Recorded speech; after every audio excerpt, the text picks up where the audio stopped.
Lo wesilisa oneminyaka engama-38 uthweswe amacala okubulala kulandela ukutholakala kwamadodana akhe amabili eshonile lapho esebenza khona. Lo msolwa uDanny Boy Khumalo kubikwa ukuthi uyivumele yena emaphoyiseni ukuthi labafanyana abaneminyaka eyi-12 nomunye oneminyaka eyi-11 wabanikeza ushevu.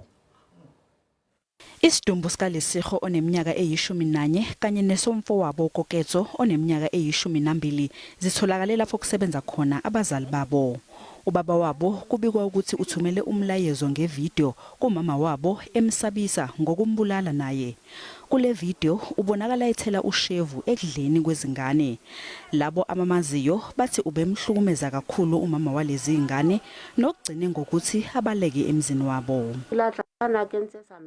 Uthi umama wezingane wake wafika kuye efake ukhonkolo akaqali ukwenza lesi senzo.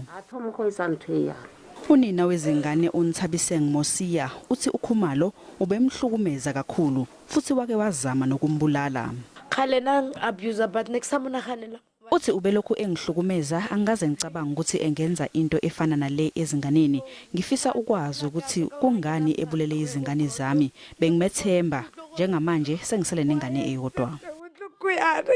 Amaphoyisa aqinisekisile ukuthi umsolwa uzivumele yena ukuthi izingane uzifakele ushevu. An inquest docket was initially opened on Saturday for investigation after the children were found dead at Falco plot in the vicinity of Assen near Brett. Udokotela wengqondo uFlora Magama uthi abantu abavamise ukwenza lesi sihluku basuke benokhwantalala. Some of the abusers are people who are sick, but some are not sick.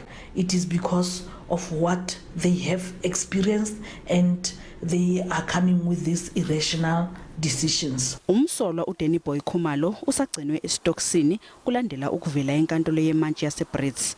Uzophinde avele enkantolo mhla zimbili kuNhlangulana ezofaka isicelo sebheyili.